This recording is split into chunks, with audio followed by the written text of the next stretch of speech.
vitamins are so yum. It's like getting the benefits of meditation on... Oh, God. I was hearing the rumors, but I didn't think he'd actually do it. As if our town wasn't a big, miserable wasteland of violence, misery, and murder already. Now he's actually welcoming their kind into it as well. Frisk paused, her hairbrush in mid-stroke, as she heard the piano man grumble crudely under his breath. She hadn't sang in this club before, and truth be told, it didn't have a great dressing room for performers to get all dolled up, as many owners put it. So Frisk took it upon herself to dress up in the ladies' bathroom. After putting on her shimmery low-cut baby blue dress and applying all that heavy makeup to her face, she exited the bathroom, leaving her after-show clothes in one of the broken stalls, and began brushing her hair on stage.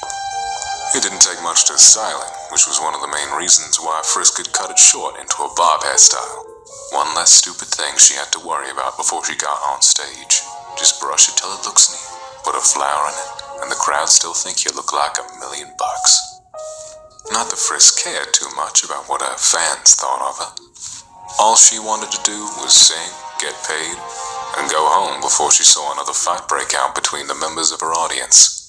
Gang members erupting into violent and bloody fights in the middle of her songs were becoming more and more common over the last few months. And what were these fights over? Anything, really? Gang members enter another gang's territory, drug deals gone bad, gun deals gone horribly bad. It didn't matter. The result was always the same. Somebody would be leaving in a body bag. Frisk hadn't gotten used to it, but she had definitely become quicker with dodging flying bullets and pieces of furniture that came her way. She tried to deny it when she was younger, but now it was obvious. Her once pretty city was quickly sinking into corruption, thanks largely to the mob groups that were overtaking large areas of her city.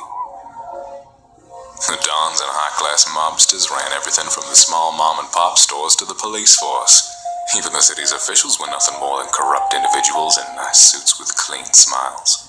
The good, decent poor folks suffered the most, having to pay out protection fees, but there were always more ways to make money.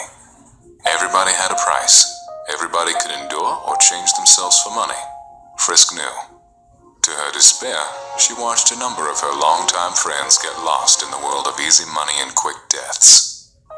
She had been to more funerals than birthday parties this year alone. She could never blame them, though.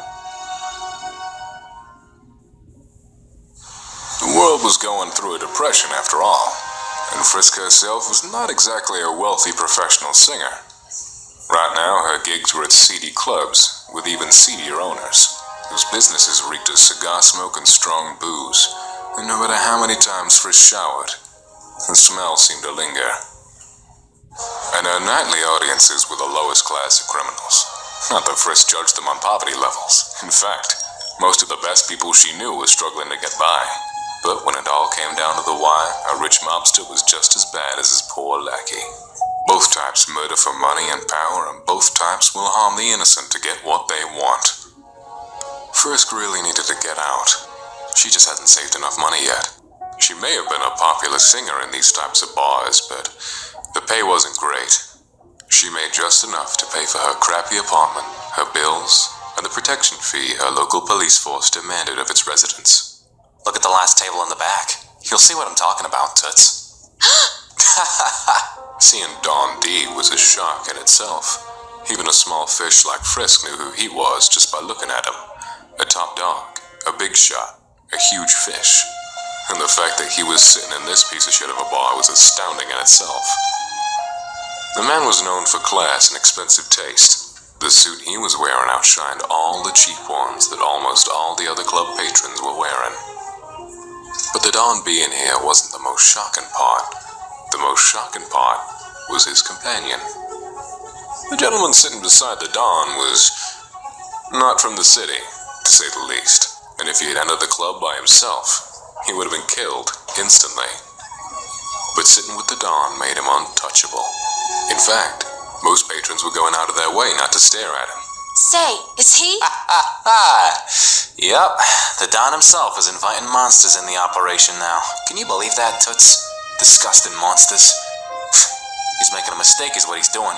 Gonna lose all that respect. Monsters. Now this town really has sunk as low as it can go. Frisk frowned at his choice of words and the effect they had on her, but continued to stare, even though she felt a little bad doing it. She knew the people who differed from her own race, and in this case species, shouldn't be stared at like they were some kind of spectacle.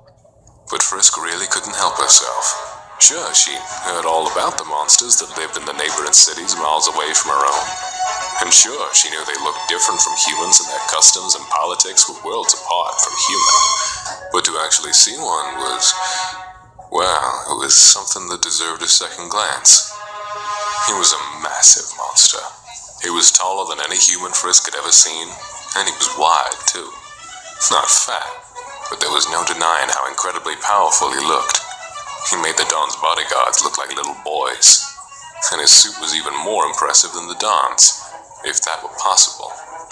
His jacket, fedora hat, and trousers were black, while his waistcoat was an eye-catching red.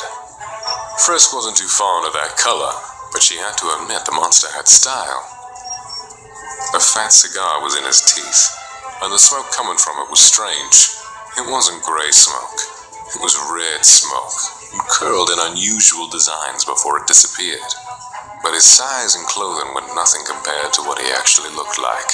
He had a huge smile on his face, and despite the dimmed lights, Frisk saw a glimmering gold tooth flashing in his mouth every time the skeleton turned his head. Damn freak.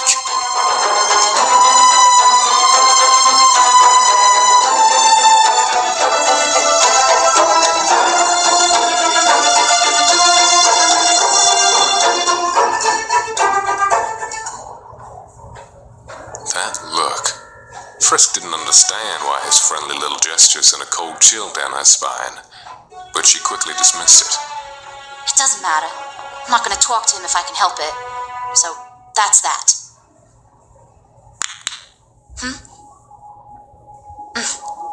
Hey, I ain't touching them, Toots. No law against looking. She needed to get out of this city. Go somewhere nicer, where smoke from cigarettes and guns didn't greet her every second of every day. Where people actually cared if another person was killed. Maybe when she had enough saved up, she could move to the country. Maybe live in a pretty cottage and start a garden. She couldn't remember the last time she saw a flower growing outside. She smiled faintly. Her mother always talked about starting a garden when Frisk was really little, and... But going back to our conversation, the Don really is making a mistake. As soon as we let one monster in, more are gonna come. Just you wait. I mean, look at what happened when we started letting the donkeys in. Why don't you keep those disgusting thoughts to yourself and get ready for the show? Since the Dawn is here, we can't afford you screwing things up. Word round the grapevine is that you want the cream of the crop when it comes to playing that thing. It was a lie, of course. Frisk knew nothing about this man. But that didn't stop her from feeling a sort of smug satisfaction enter her as the piano man's face changed from cocky and arrogant to enraged and disgusted. Goddamn bleeding hot whore. You and your type are the reason why there are so many problems in this world. You treat the inferior a certain way and suddenly they start demanding to be treated that way by everybody. It was always nice to be told that. Whenever somebody told her that or something similar to that, Frisk couldn't help but feel like she was more than just some seedy boss singer who sang for murderers and criminals.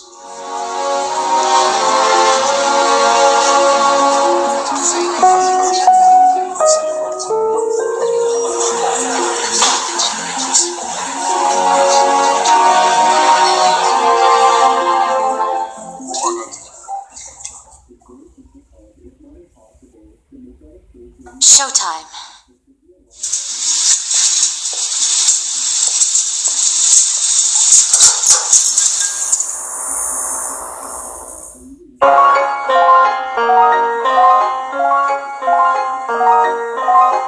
She sang the first song with ease, and much to her disappointment, the piano man didn't make one mistake. The guy knew his instrument. Too bad he was a racist prick. For the most part, Frisk loved musicians, all that passion being played through their fingers or mouths. and whenever she spoke to them, they always wanted to be something more than what they were. Just like her, they dreamt of getting out of the city and being somewhere safe and pretty. But at one point, when Frisk was younger and still wanted to make singing her life's career, she would dream of marrying a gentle musician. The two of them would become famous and sing at only the best clubs, and have children who loved music and would sing and play too. Especially when you do the continent. Frisk never would have thought in a million years that she would grow to hate the talent she once cherished. The spotlight was always too bright. The places always reeked of blood and booze, and the applause was laced with lewd comments about her body. She was too weak for this city. She knew. But thankfully none of these cruel people knew it.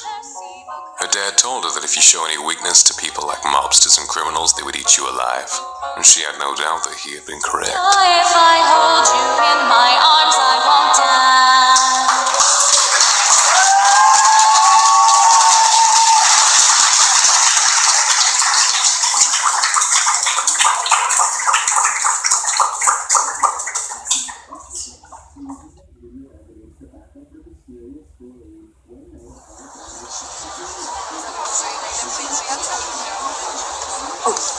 Such a lovely crowd here tonight. I would like to take this opportunity to personally thank Mr. D for honoring me with his presence and tolerating my cat screeching I like to call singing. Forcing back the vomit and physically battling with herself to keep a smile on her face, Frisk blew a kiss directly at the old man who had killed so many people, whether they were guilty or innocent, whether they were a part of his gang or an innocent bystander. I really need to get out of this town. I've got you deep in the heart of me, so deep in my heart that you're really a part of me. I've got you under my skin.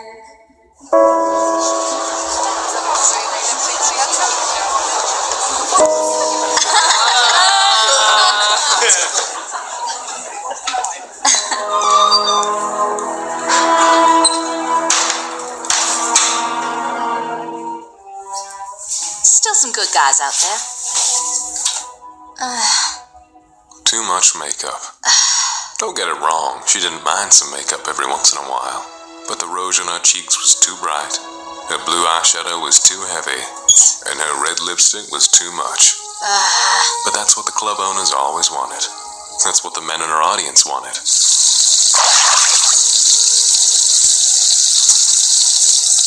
I need to get out of here.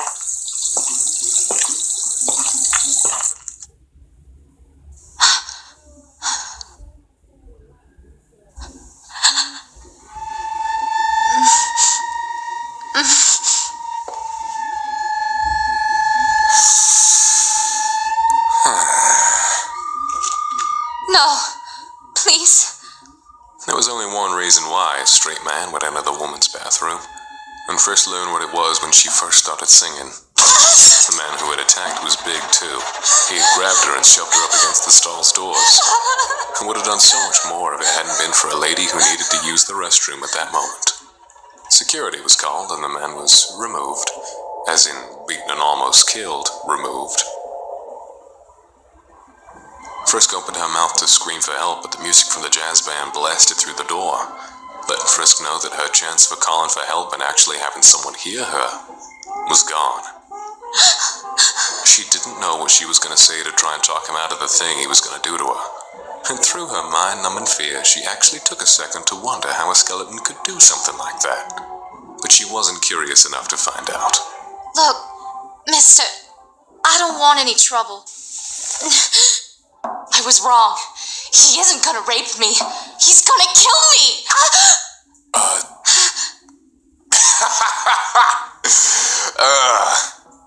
Don't like smokers, dollface? I understand. It's a nasty habit. Sorry about entering the no man's land that is the ladies' room, but I just wanted to help us solve our little problem we were having back there. They didn't have a problem. Frisk never did anything to him, so there couldn't be a problem. You see, dollface, I noticed you staring at me, so that's why he was doing this. He must have been insulted that she had been staring at him, Of course he was mad and wanted to confront her about her rude behavior, even if his way of confronting her was downright terrifying. At least he wasn't being violent. Yet. Frisk didn't know much about him except he was a monster who was sitting with the Dawn, and only people who were like the Dawn sat with the Dawn. He couldn't be good news. However, she also knew she couldn't afford to insult him again, so she took a deep breath and offered her best smile. She hoped with every fiber of her being that she could talk to him calmly to a point where she wouldn't get hurt. Listen, I'm really sorry about staring. Of course, I was staring first, and I like what I see.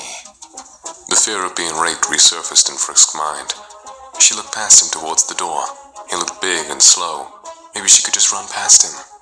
Maybe. So tell me, Dollface, do you like what you see?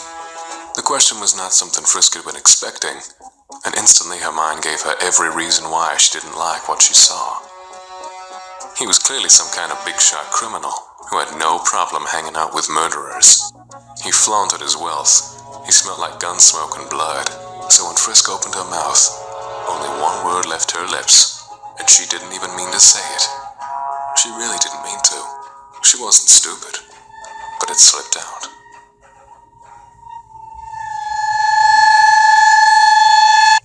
No.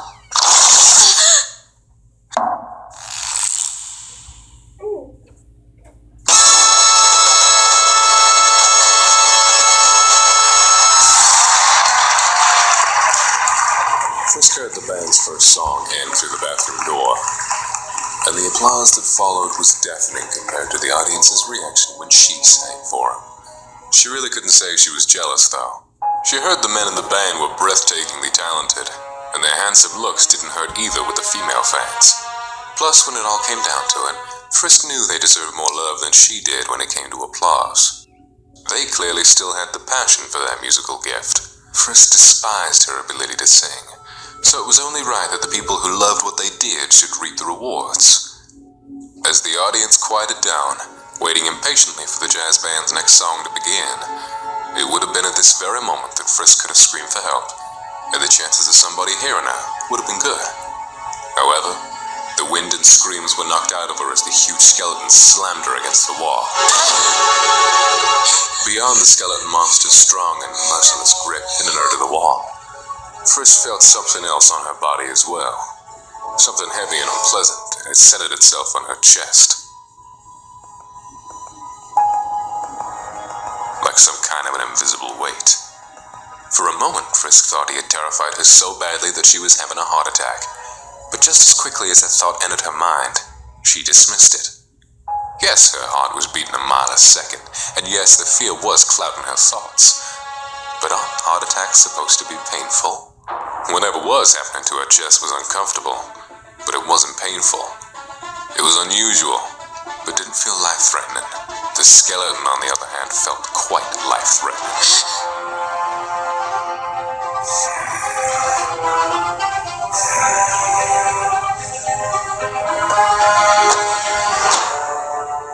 Like her dad said, if you show your fear, they'll eat you alive in this city.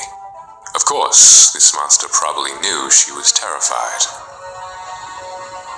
But she wasn't going to give him any more of her fear than she already had.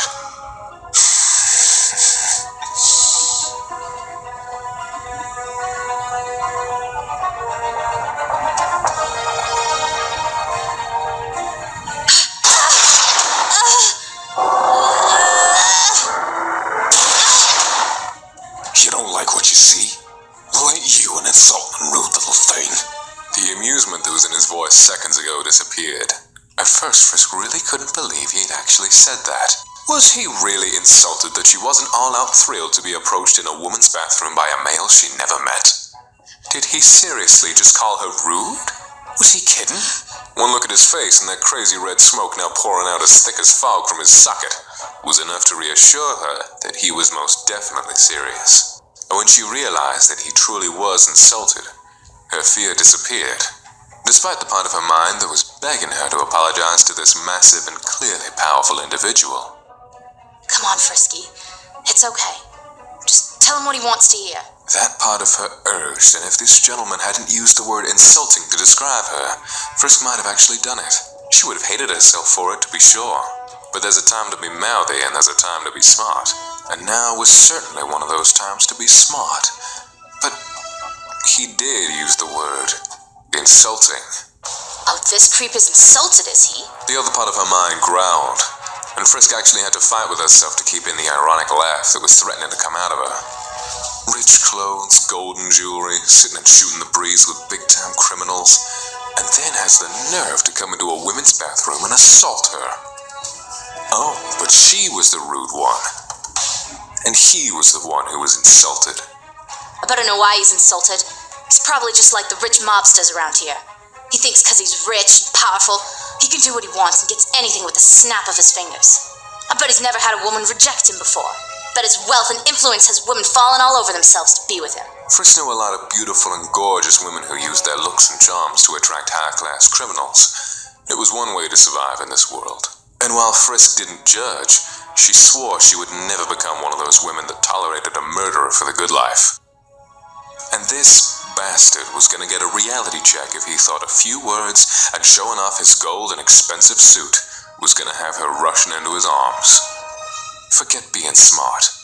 She was going for self-respect. Would he make her regret? Oh, yes. Was she worried that he might kill her? There was a tiny part of her that was. Rude little thing. The other part of her was still raging over his little description of her. In a way, it was kind of funny. She honestly thought she had trained herself over who she could snap at and who she had to endure. Guess not. She was going to pay a high price for self-respect tonight. Get off!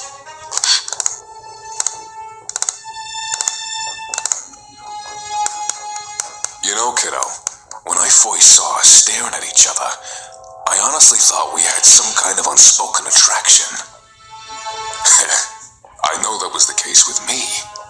As a man made of bones, I have a real thing for skin. And yours is just beautiful. Soft, smooth, practically flawless.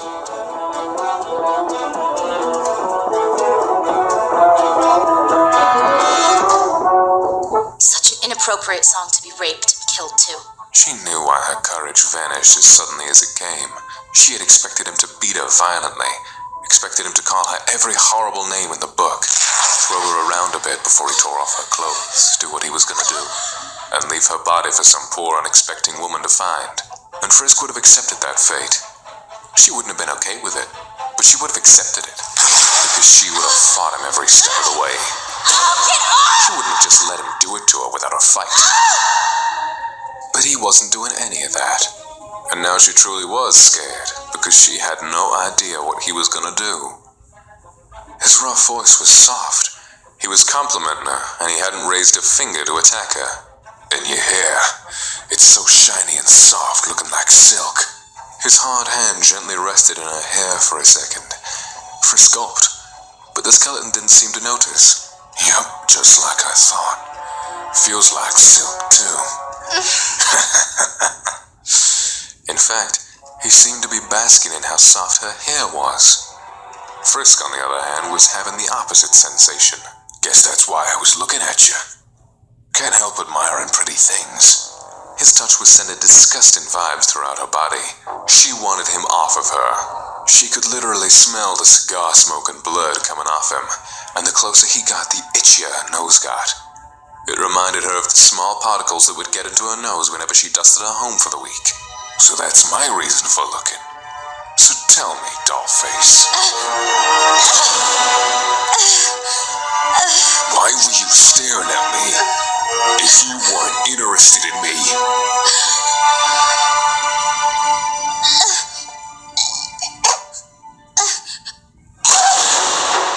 She tried to push away from him, tried to move her body.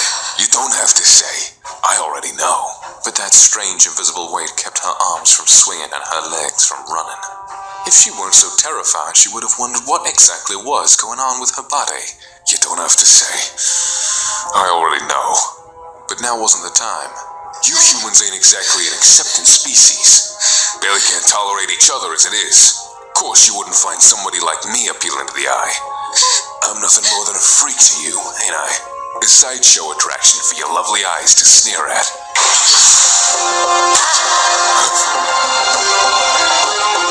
She didn't wonder how he could do that to her body. She wasn't worried about how strong he was, or how big he was, or how he just slammed her head against the wall twice, or his unwanted soft touches. All of them were unpleasant and nightmare-inducing experiences.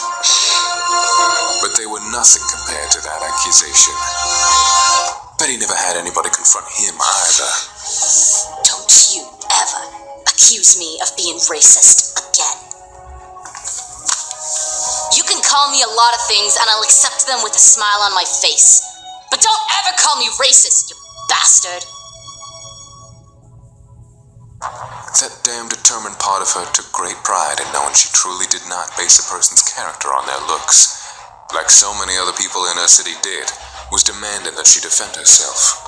Demanding that she uphold her beliefs her parents taught her. Demanding that she honor them. And the only reason why I was looking at you in the first place was because you were sitting with the Don. You got a thing for the old man, then?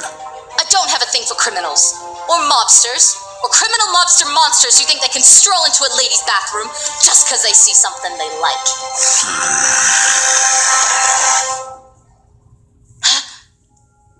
Vanished. But how? He didn't hear him move. What? Did he walk into one of the stalls? Now's a great time to leave. Oh, dollface. You are just too cute, you know that? Getting all uppity and upset over a small business meeting. She didn't know much about monsters, but apparently they could do some really insane stuff. Let me pass. Now, dollface. Appearing and reappearing out of nowhere, using invisible pressures to pin people down. Something she really didn't want to be a part of.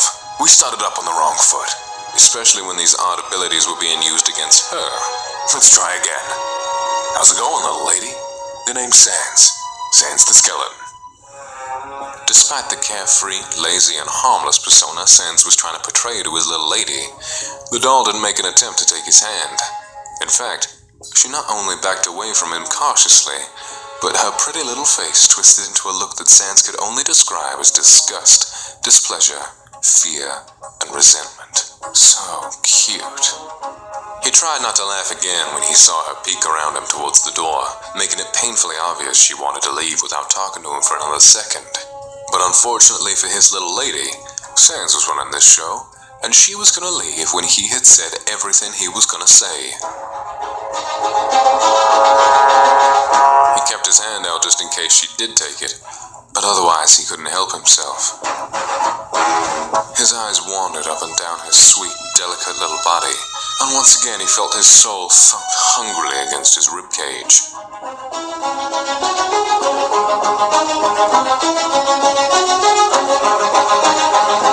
Seeing her on stage all dolled up wearing that slutty dress was a treat. But he hated the fact that everybody else was getting the same view. Took everything in him not to kill all the men and women he saw gaping up at her. Took everything in him not to kill the old man sitting right next to him. But he controlled himself. There would be a time for all that later. But not right now. In his defense, he'd been planning on waiting to introduce himself to her in a more dignified manner. Mwah. But when she blew that kiss at Dundee, every bit of patience and rationality left him. He knew it was just a part of the show, but, well, Papyrus always told him he had a problem with his anger and jealousy, and he supposed his younger brother was right. He would have regretted his decision, but seeing her in that adorable, oversized sweater dress got his soul pumping harder than he could have imagined.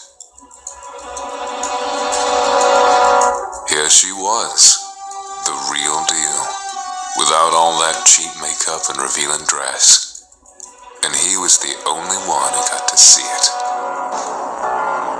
Seeing her like that, well, it made all the extra effort he would have to spend in the future making it up to her for scaring her and slamming her up against the wall well worth it.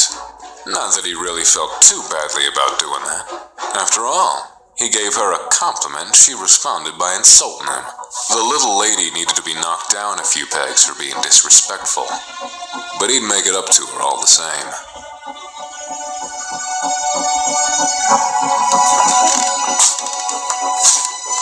Her narrowed and pretty eyes were now focused solely on him.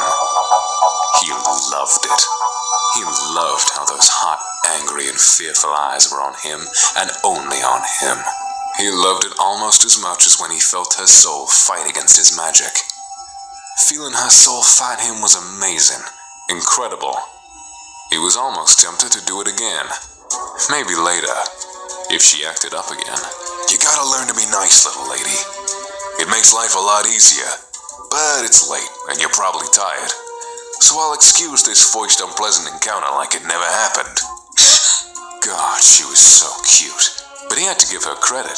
She kept that anger in. She didn't explode on him a third time. So she must have known how to treat high-class men like himself. She just had a tendency to forget when she got angry. Not a safe character trait, but if she did have another slip-up, he would let it slide. For tonight.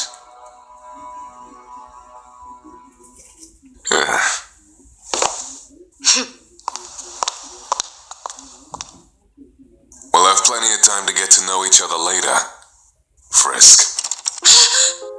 Did this girl have the ability to not look cute? How do you know my name? You see, Dollface, my brothers and me are monsters who run a special kind of business in our city. We want to extend our business to the good humans of your city. So before I met with Don D, I cased your city to figure out what area was in need of our special services. As you can see, I may be a bigger fella, but I can disappear and reappear without a single person ever knowing I was here. To his delight, her fearful confusion was starting to change to disgusted anger again. Oh, she was going to be a challenge. But only the most difficult obstacles had the greatest prizes. So one of the things I did was go to your bars and eavesdrop on conversations. You know, get a feel for how things will run in this city. You're seeing at a lot of these trashy bars. Sans could feel his anger spike once again at the thought of those people ogling her, but he shoved that unwanted jealousy away. He wouldn't have to worry about that for long, though. I saw you. I want you. And so I learned all that I could about you. Followed you around for a bit. I even know you ain't racist. Just wanted to see how you'd react.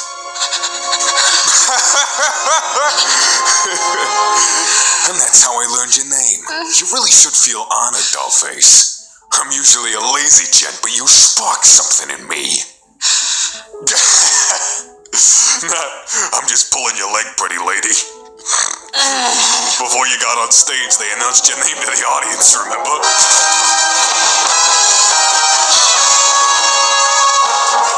But seriously, little lady, me and my bros will be spending some time in your city. And I'm sure we'll be seeing more of each other. Let's say you and me go out and have dinner. You won't have a bad time.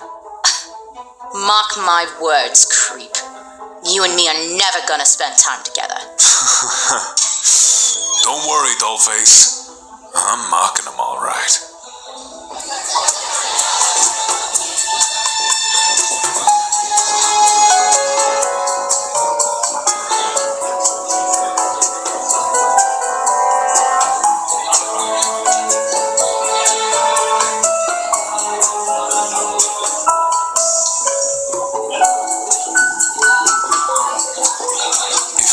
He had been more patient instead of rushing after Frisk, then maybe she'd be sitting with him right now.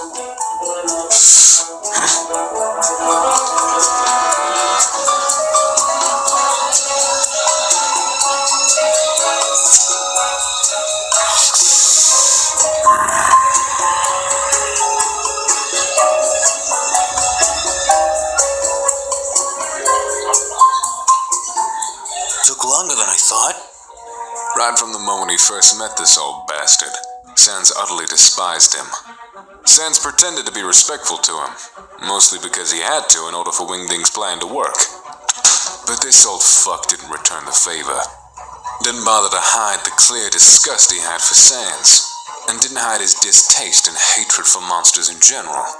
Talked about Sans' race like they were bugs or something, but Sans endured it, taking solace in knowing this unbearable partnership would be very short if things went according to Wingding's plans.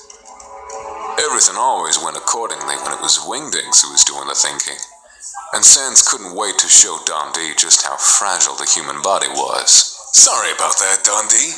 Monster stuff and all that. He felt like a little bit of his soul died every time he had to kiss up to that old man.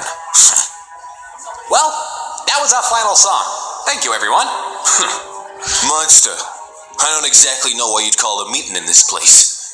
The drinks are terrible, the entertainment is mediocre, and the food is ghastly.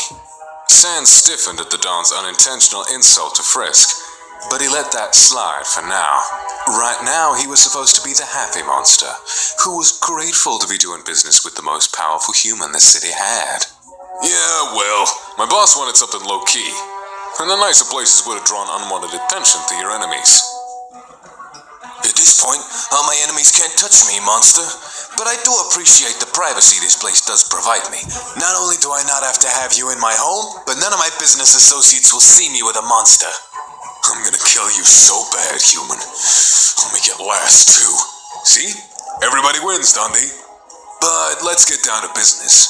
My bro has all the weapons you desire, ready to be shipped out to you at a moment's notice. And in return, all you monsters want is a little bit of territory in my city to do business in. Yep, that's all we want.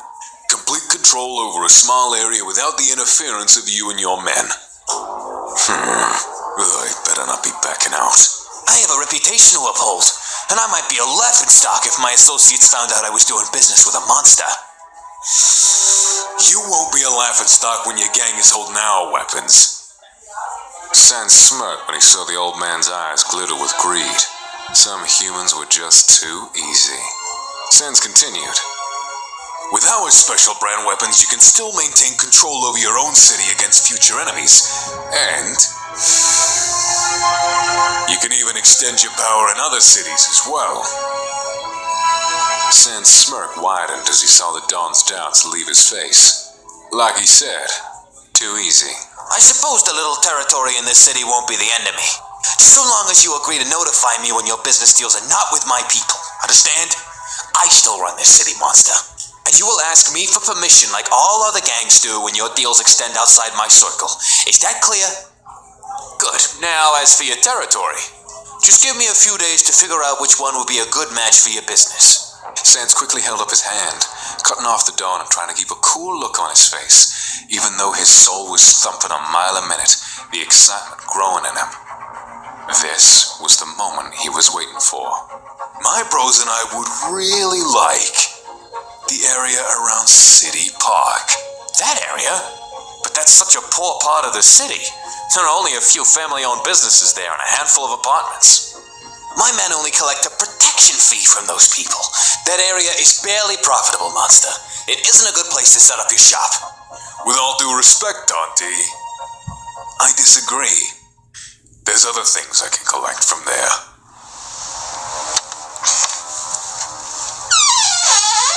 Sans opened his front door with an irritated huff. His first actual interaction with Don D had left him extremely enraged.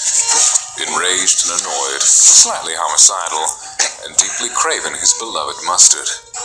But unfortunately, due to that minor territorial dispute Wingdings was currently having with Grilby, the older skeleton brother had forbidden Sans and Papyrus from going to any of the Fire Monster's establishments, namely Grilby's ever-popular nightclub/bar.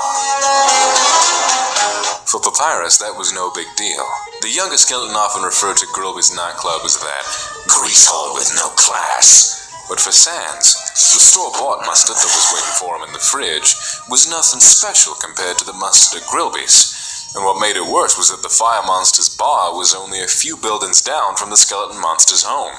Sans had just literally walked past it 4 minutes ago, and the urge to down his favorite drink was nearly uncontrollable. And after tonight, he needed a drink. A good drink. The drinks humans seemed fond of were disgusting, to say the least. It smelled horrible.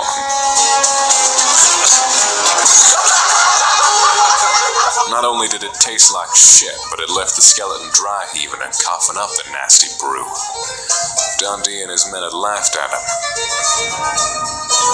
The memory of their laughter nearly made Sands want to march to that old prick's house and kill everybody there, in the most horrific and violent manner he could think of.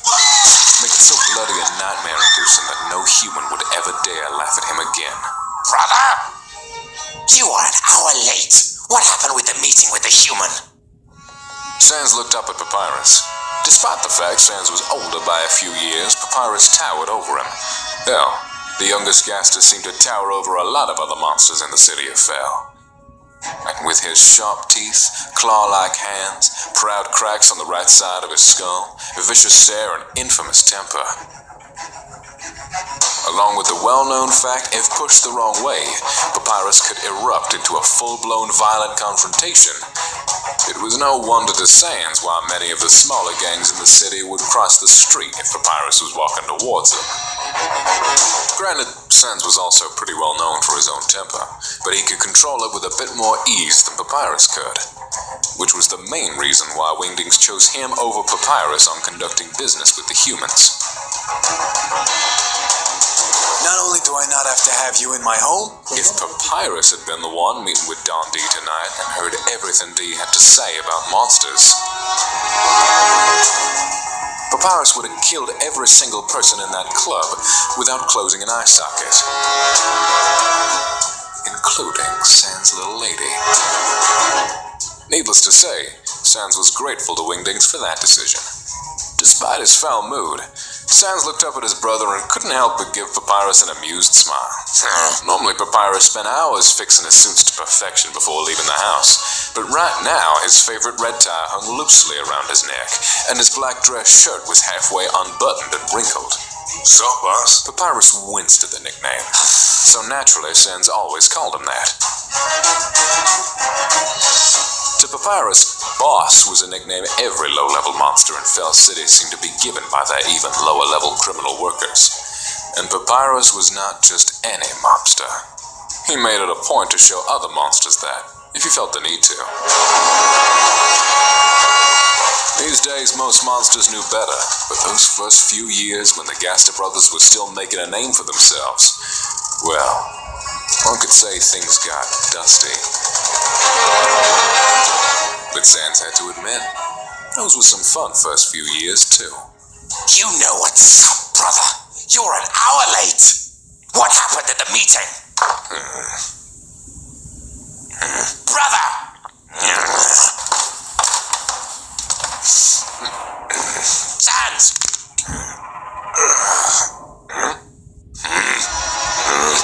Sans, it's too late to be drinking.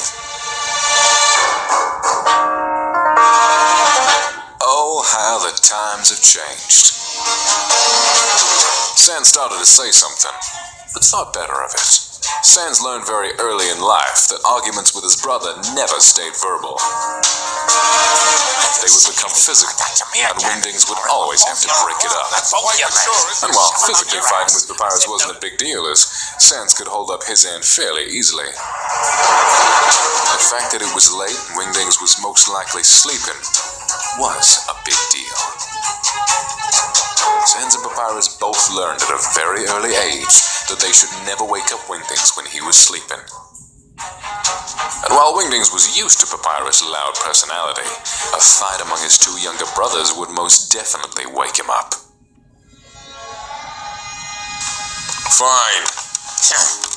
Sit down and I'll tell you how it went. What did the humans say? Did you get the area near the water? How much is the protection fee there? When can we move our business there? Okay, bro. For starters, don't get mad. But I didn't ask for the area near the water.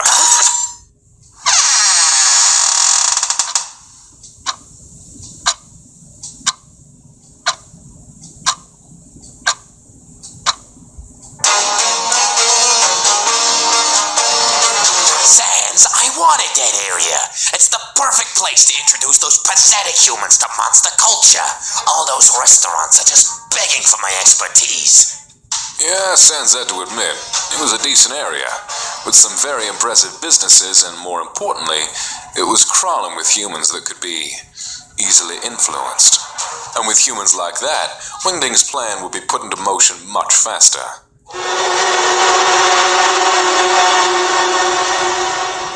But that area didn't have a little lady living there just begging to be played with. He thought of how much fun he was gonna have with her. Come on, bro, don't pout. The Great Papyrus does not pout, brother. Look, I know you had your heart set on that area, but that place ain't got no humans really living there. They just open up their businesses for the day, work, close them up by the end of the day, and head home to other parts of the city. Wingding said we needed humans that live in the area we are gonna take over. Plus, there are 1 or 2 restaurants near the park. I suppose you're right. We need to make our fantastic presence a constant factor to those humans. Let them know we are running things. And we gotta let them know we are not going anywhere either, bro. The Great Papyrus can work with this new change of plans. When are we gonna move down there and make our introductions to those humans, brother? D wants his weapons by the end of the week, but he said we are allowed to introduce ourselves as the new landlords tomorrow morning, when the humans drop off their protection fees. Tomorrow? Shit! Sans blinked in surprise. Papyrus hardly ever cursed. He said the language was beneath him. I must practice my speech! Papyrus would want to leave for the human city early tomorrow. That was just fine with Sans. If Don D knew anything about how his thug ran that area where Frisk lived, his little lady would be the one who delivered her apartment's protection fee. But Sans wouldn't miss seeing that adorable look of fearful surprise on her face for the world.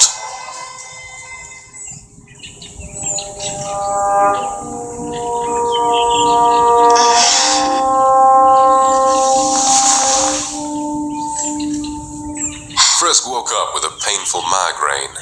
The day after a singing gig was always so terrible. Frisk didn't exactly know why she got these brutal headaches after a night of singing, but they always occurred the next morning without fail. Maybe the headaches were the results of her nights at the clubs when she had to inhale all that cigar smoke. Or maybe the headaches were caused by the loud music and applause from the crowds that always threatened to burst her eardrums. Or maybe it was the fact Frisk physically forced herself to smile the entire time she was on stage. Maybe it was all those things combined. Frisk didn't know why. All she knew was that she had a bad headache right now and she was going to have to deal with it for the rest of the day. And just to make things worse, it was the first of the month. It was the day when Don D's thug would collect her apartment's protection fee. The only problem was Dee's thug, Nick, didn't want to collect money from each person in Frisk's apartment himself. There were over 60 different rooms in total, and that was too much work for one guy to do in a single day.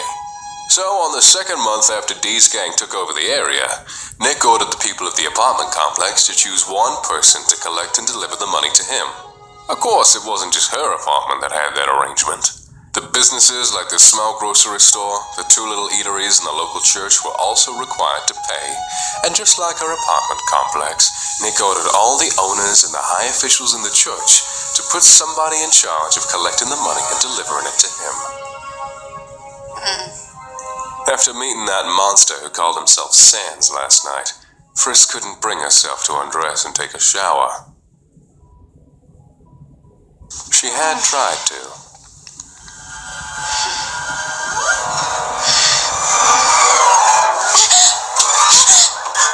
She hated to admit it, but the skeleton successfully terrified her so much that he had practically reduced her back to being 10 years old again. If her parents were still alive and living with her, Frisk probably would have slept with them. Instead, she settled on taking her blankets and pillows out of her room, lied down on the couch in the living room, that's where her brightest lamp was, and fell into a fitful sleep, jerking awake every time her unconscious mind allowed the image of those unblinking red sockets to enter her dreams. Yes, he said he was just joking about following her around for a while. But Frisk wasn't sure when he had been lying or when he had been telling the truth last night.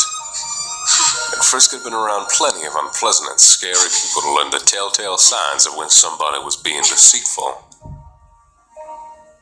But with Sans, well, it was hard to read a guy's facial expression when his eyes hardly ever blinked and his smile never went away, and with no muscle or skin.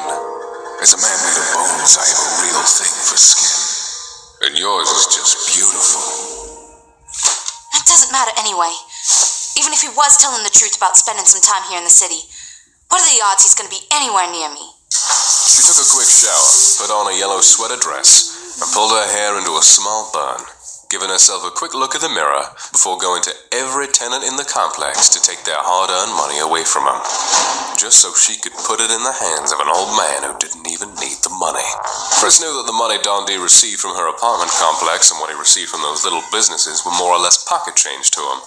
But if somebody didn't pay it... The first month Nick collected Dee's money from everybody was horrible. 3 people couldn't pay the fee. 3 new apartments opened up. Everybody paid every cent after that. Frisk made sure of that.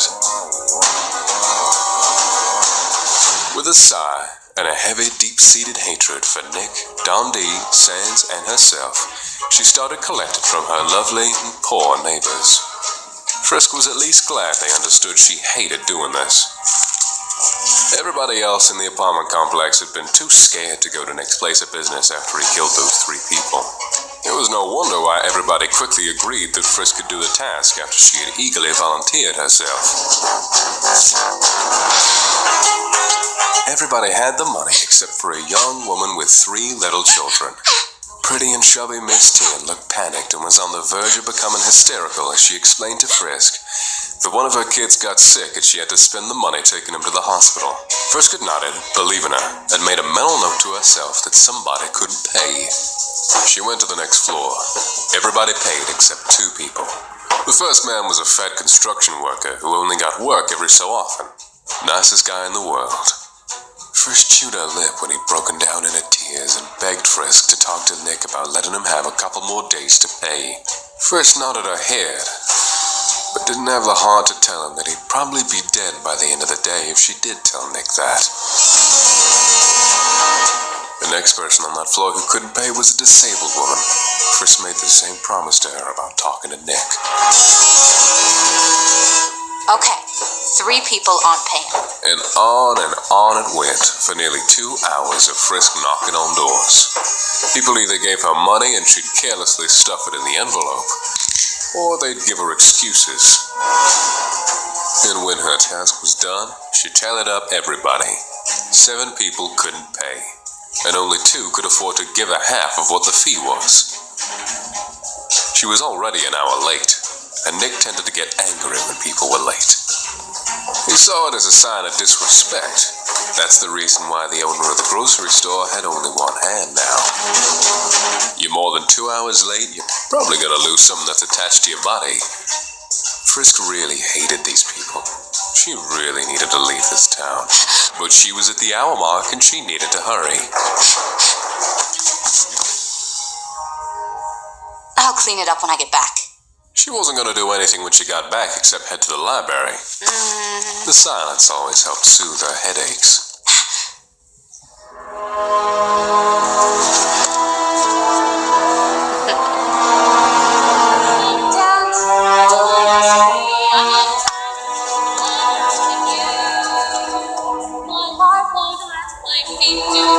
She'd saved a lot from all her music gigs, almost enough to leave.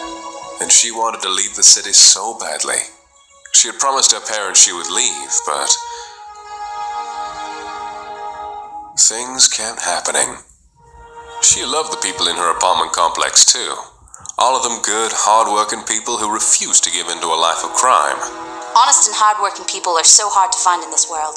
Frisk had promised herself and her parents that she'd leave the city, but she'd also promised herself she'd help as many good people as she could. Rare people like that need to be saved. And boy, did these people need help. And until Dundee fell from power, Frisk was stuck in this place. And Dundee was going to get every cent he wanted. Frisk was gonna make sure of that. Frisk looked around her messy room. It really was a bad mess to clean up. Probably take her damn near the whole day. Yep, totally not cleaning this up. I'll do it tomorrow. Probably not.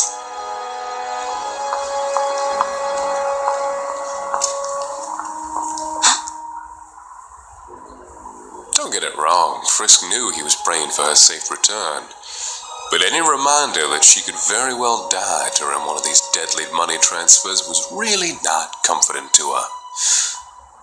But If you think it's gonna help me, pray away, you insane God-loving man.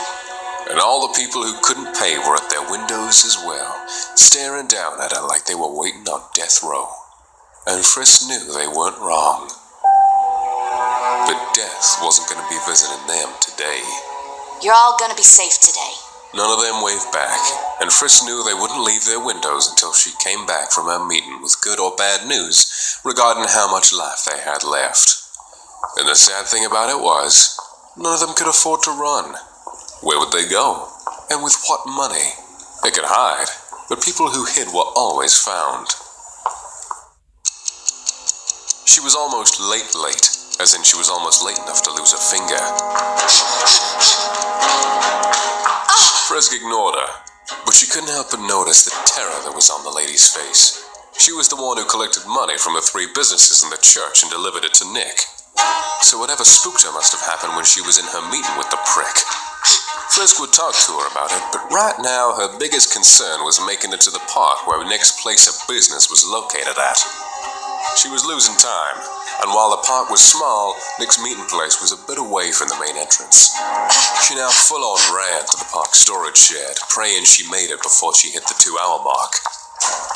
Years ago, when she was a child, her friends who were once alive chased after her. But then the gangs and big corrupted businesses started growing. The trees were chopped down, the soil got tainted, and the grass was now an ugly brown color from the endless pollutions, and the flowers had wilted and died many years ago. It wasn't even a park for kids to play in anymore. While the playground equipment was still here, most of the pieces were so old and so broken that if kids did play on them, they'd probably need tetanus shots afterwards. Not that any parents in their right minds would allow their kids to enter this place. Most times the park was used for junkies to shoot up in. All those empty needles. Once the big storage shed was used to house gardening tools and plant seeds. Now it had been converted into a bigger building where Nick sold drugs, bought weapons, and collected money. Oh, how the times have changed. She made it with 5 minutes to spare. Screw you, Nick. I beat you, asshole. I beat you. You're not hurting anybody this time. You're not gonna hurt. Hey, bitch! Quit leaning on my door and get your ass in here! No. Why was he mad? Frisk made it. And plus, this was the first time she was almost late. He shouldn't be mad. Jesus, what a fucking scatterbrain whore. See, I told you choosing this area was a bad choice. All the people living here, they feel so damn entitled. No respect. Who was he talking to? Sitting at the desk was Nick. He looked completely enraged. And normally this meant somebody was going to get hurt. And Frisk knew who that person was this time.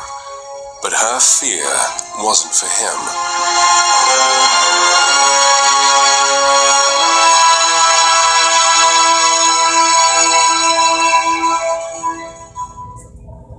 Standing on Nick's left side was a tall skeleton.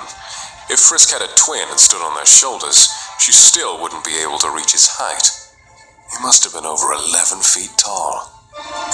Frisk stared at his shoes a little too long. She never saw a man wear a pair of red shoes before. But to her surprise, the giant monster seemed to pull it off. The cracks on the side of his face reminded Frisk of those mobsters she had met at her gigs. Those men were scarred up pretty bad from fights. Did this skeleton receive his marks from fighting? And then, standing by Nick's right side, was Sans the skeleton. And Frisk would have been terrified of seeing him again and would have ran out that door if he'd been staring at her with that intense red look of his. But he wasn't. And that's why Frisk remained where she stood. Sans was staring at Nick with that empty socket look. And Nick didn't even notice. get used to them, whore.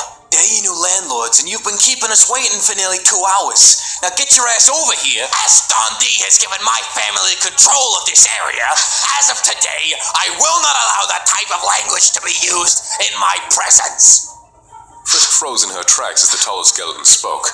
Unlike Sans, his voice was higher pitched and was completely devoid of all humor and lightness. He sounded angry, just angry and threatening, and was Frisk really hearing what she thought she was hearing? No, he was in charge. But seriously, little lady, me and my bros will be spending some time in your city. And I'm sure we'll be seeing more of each other.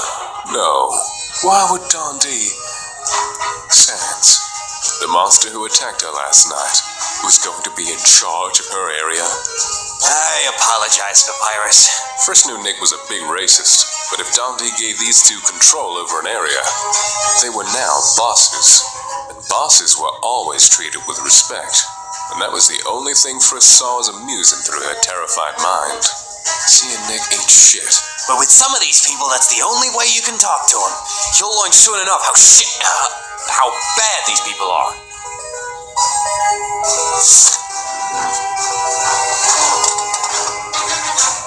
So what's the excuse for being 2 hours late, whore? Frisk shook the insult off easily, but couldn't shake off his threatening tone. She knew she was going to be hurt today. And if she brought up the fact that she did make his deadline with 5 minutes left, he'd probably kill her. Nobody talked back to Nick either.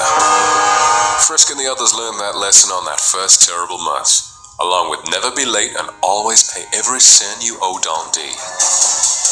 Frisk gulped, wondering what hand he was going to chop off before she tried to come up with an excuse. I'm so sorry, Mr. Nick. I had a gig last night and... Oversleeping ain't a good reason, you lazy slut.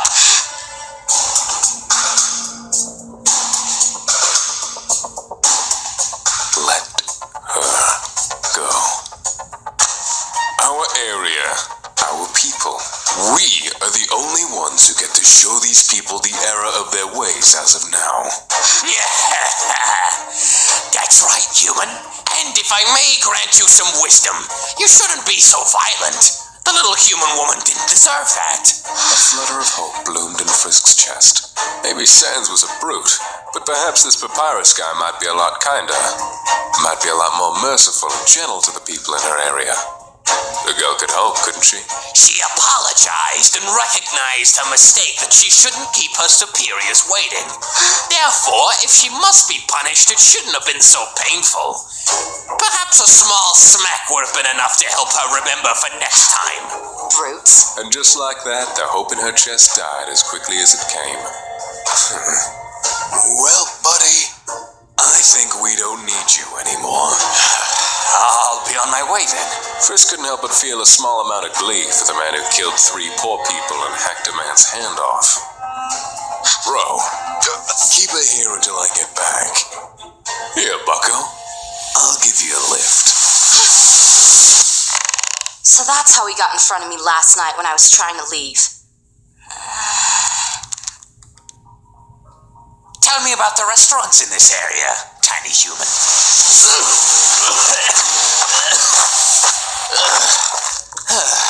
Nick was in the back alleyway behind Don D's favorite bar when the old man wasn't conducting business. The freak with the golden tooth was leaning against the wall, lighting one of his fucked up cigars that made red smoke. Nick knew the monster weapons would help Don D extend his control to other cities, but he couldn't help but feel disgusted by the fact they'd be shaking hands with these creatures. But Don D said to treat them with respect, at least to their faces. Don D also said they'd deal with the monsters later when the time was right. Nick smiled, dreaming of all the terrible things he would do to this freak for even daring to touch him. So, I hear that Don D just got done dealing with some gang that was giving him a lot of trouble. What were they called? The Never Dies? Cute name. Yeah, those freaks would carve an N on their victims' foreheads. Some cult shit right there, if you ask me. Don D settled everything with them, though? Yeah, nasty feud, but a compromise was reached. Now everybody's getting along. Hasn't been a gang war between us in weeks. That's good to hear.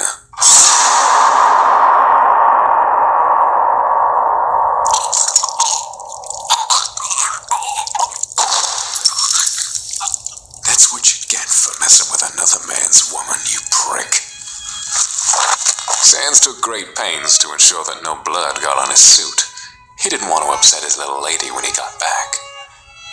The first phase of Wingding's plans was working perfectly. Now all they had to do was play the waiting game for a little while until they could move on to the next step. Until then, Sans knew exactly how he was going to spend his time. He couldn't keep his little lady waiting. Hey guys, it's Spade here, the creator of this video series, and I just wanted to say a big thank you for sitting through the first movie